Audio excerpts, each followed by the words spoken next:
कुमार गौरव, आपसे समझना चाहूंगी कि वही बीजेपी है ना जो अपनी आक्रामक रणनीति के लिए जानी जाती है, ये वही बीजेपी है जो चुनावी तारीख यानी नामांकन तक भी, नामांकन से पहले भी एक अचानक अपनी रणनीति में बदलाव कर देती है और विपक्षियों को चकित कर देती है, वही बीजेपी है। लेकिन आज 3 से 4 महीने पहले ही उम्मीदवारों के टिकटों का ऐलान कर दिया जाता है, उनके नामों की घोषणा कर दी जाती है। भारी बदलाव क्यों?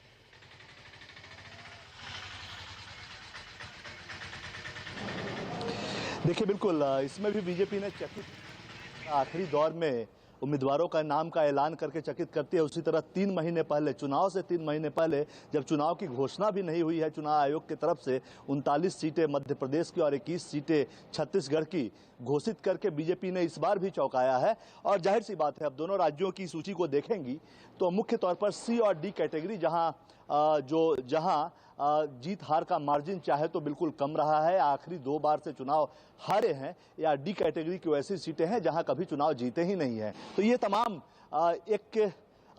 ये स्थिति सामने आई थी, खास करके कर्नाटक चुनाव में, जहां देरी से उम्मीदवारों के नाम का ऐलान हुआ था और उम्मीदवारों ने ये शिकायत दर्ज कराई थी कि उन्हें तैयारी का उचित समय नहीं मिला। लिहाजा बीजेपी ने उस कमी को दूर करने के लिए कम से कम इन दोनों राज्यों में जहां चुनौती बड़ी दिखती है, चूंकि मध्य प्रदेश लंबे वक्त से 2003 से शासन है शिवराज सिंह चौहान का, बीच में थोड़ा सा बदलाव हुआ था 1 आध साल के लिए, लेकिन लगातार उनका शासन है, तो एक लंबी एंटी इनकम्बेंसी की भी बात होती है। वहीं छत्तीसगढ़ की बात कर लें तो छत्तीसगढ़ में भूपेश बघेल एक बेहतर सरकार चला रहे हैं और जन कल्याणकारी योजनाएं जो हैं वो बीजेपी के लिए चुनौती बनी हुई है। तो इसकी काट के लिए कम से कम सी और डी कैटेगरी की सीट, जहां पिछली बार हारे थे या जहां कभी जीते ही नहीं, उसमें से भी अगर कुछ सीटें पार्टी को मिल जाए तो ये उसके लिए सोने पे सुहागा हो सकता है।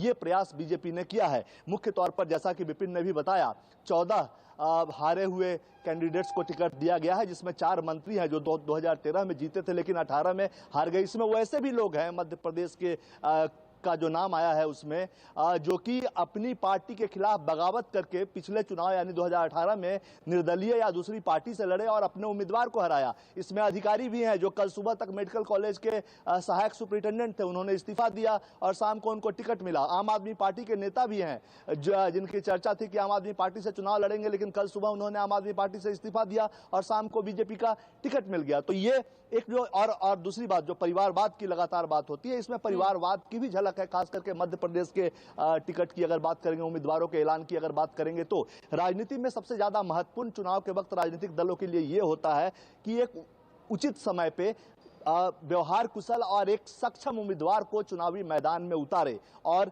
इससे 2 फायदे मिलते हैं। उम्मीदवार को अगर समय से पहले आप करते हैं और सीट पे स्थिति बहुत बेहतर नहीं है, पार्टी के दम पे सिर्फ सीट को नहीं जीता जा सकता है, तो ऐसी स्थिति में उम्मीदवार को मेहनत करना होता है। और इससे 2 फायदे हैं। कम से कम इतने पहले अगर आप सीटों का ऐलान करते हैं, 39 ही सही, 230 में से 39 सीटों का ही आपने किया है, लेकिन आपने किया वहां 90 में से 21 सीटों का ही छत्तीसगढ़ में किया, लेकिन आपने उम्मीदवारों का ऐलान किया है। इससे दिखता है कि पार्टी के अंदर आत्मविश्वास है। और दूसरी रणनीति ये सकती है कि उम्मीदवारों को एक अच्छा खासा मौका मिलता है और केंद्रीय स्तर के नेताओं को जहां कैंपेन करने की जरूरत पड़े, चुनाव से पहले ही वहां कैंपेन करें। एक चीज मैं आपको और बताऊं, मध्य प्रदेश के लिए जो फैसला हुआ सीईसी की बैठक में, उसमें यह भी है कि चुनाव के ऐलान से पहले प्रधानमंत्री मध्य प्रदेश के तमाम संभागों में एक रैली करेंगे। प्रधानमंत्री की कुल 6 रैलियां मध्य प्रदेश में लगाई जा रही हैं, उसकी तारीख और जगह फाइनल किया जा रहा है, लेकिन पूरे मध्य प्रदेश को चुनाव से पहले प्रधानमंत्री कवर करेंगे। तो मध्य प्रदेश को लेकर बड़ी तैयारी है और पहले उम्मीदवार घोषित करने का मतलब आत्मविश्वास को प्रदर्शित करना है और राजनीति में आत्मविश्वास दिखाना काफी जरूरी होता है। और दूसरा, उम्मीदवारों को एक बेहतर और माकूल समय मिलेगा तैयारी के लिए। जी ठीक है, अब इस रणनीति में कितनी सफल होती है बीजेपी, मैं आपसे समझना चाहूंगी। संजीव, 2 बातें मैं आपसे जानना चाहूंगी। संजीव, जो बीजेपी ने ये रणनीतिक बदलाव किया है, इसे आप किस तरह से देख रहे हैं? क्योंकि हमने 2019 में भी देखा था, 2018 में भी इन्हीं 3 राज्यों में चुनाव था, बीजेपी हार गई थी, उनके हाथ से तीनों राज्य निकल गए थे, लेकिन उसके बावजूद 2019 में क्लीन स्वीप किया था। क्या स्थिति इस बार भी वही है, या फिर विपक्षी गठबंधन इंडिया अलायंस क्या वाकई बहुत बड़ी चुनौती सामने खड़ा कर रहा है? किस तरह से इस बार बीजेपी में वो हो रहा है जो हमने कभी देखा नहीं? केंद्रीय चुनाव समिति की बैठक जो चुनावों की तारीखों के ऐलान के बाद होती थी, वो पहले हो रही है। उम्मीदवारों के नामों की घोषणा जो तारीखों के ऐलान के बाद होता था, वो 3 से 4 महीने पहले हम देख रहे हैं।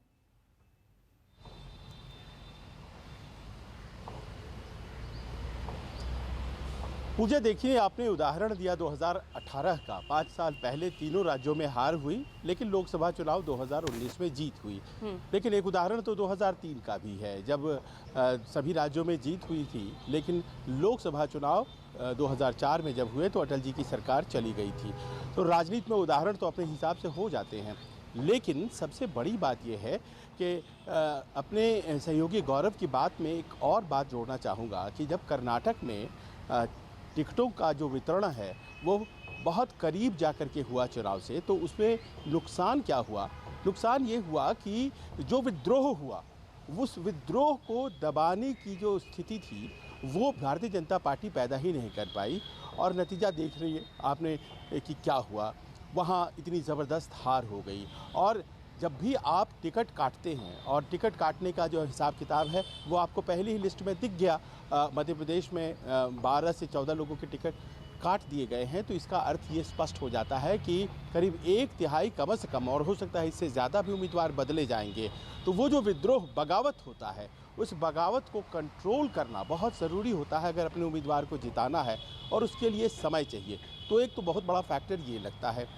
दूसरी बात यह है कि आप कांग्रेस को बीजेपी के सदृश खड़ा करके देखें तो आप पाती हैं कि कांग्रेस के पास तीनों राज्यों में एक बड़े चेहरे के तौर पर 3 नाम हैं।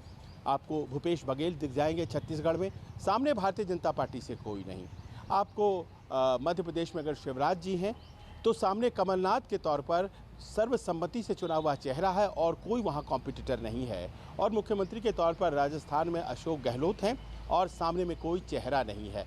तो ऐसे में ज़रूरी है कि प्लानिंग की जाए। आखिर 3 बड़े चेहरे हैं कांग्रेस के पास, और तीनों के पास योजनाएं हैं, गारंटियां हैं, और वो गारंटी जो कि हिमाचल और कर्नाटक दोनों जगहों पर कांग्रेस की जीत का सबब बनी है।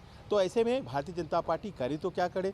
तो सबसे पहले तो ये किया जा रहा है कि किसी को भी उम्मीदवार घोषित नहीं किया जा रहा है मुख्यमंत्री का, और चेहरा प्रधानमंत्री को ही बनाया जाएगा, क्योंकि इतने बड़े चेहरे, ये जो 3 नाम हमने लिया, ये भारतीय जनता पार्टी के पास इस टक्कर के चेहरे नहीं हैं। भारतीय जनता पार्टी अपने आचरण से खुद कह रही है।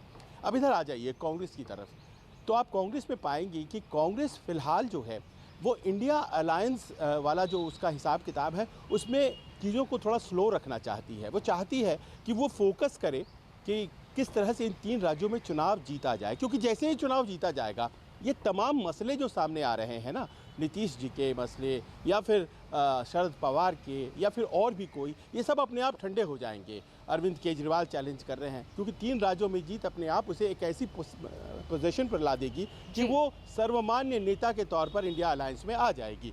जाहिर है इस बात को ध्यान में रखते हुए अब राहुल गांधी ने मुलाकात नहीं किया, राहुल गांधी इंडिया अलायंस के बारे में बात नहीं कर रहे हैं, और बहुत ज़्यादा रिजल्ट जो है आपको मुंबई में भी नहीं दिखेगा, क्योंकि कांग्रेस की कोशिश इन 3 राज्यों पर ही फोकस करने की है। जी ठीक है संजीव, बहुत अच्छे से आप सभी ने वहां की स्थिति किस तरह से है और बीजेपी की इस रणनीति का आगे आने वाले वक्त में, यानी सेमीफाइनल 2024 का जो सेमीफाइनल 2023 में देखने को मिलेगा, उस पर किस तरह से असर दिख सकता है, वो तस्वीर बहुत अच्छे से समझाई। और चलिए अब मैं अपने राजनीतिक मेहमानों का मैं रुख कर लेती हूँ। हमारे साथ आप इस वक्त देख रहे हैं टीवी स्क्रीन पर अनिला सिंह जी हैं, बीजेपी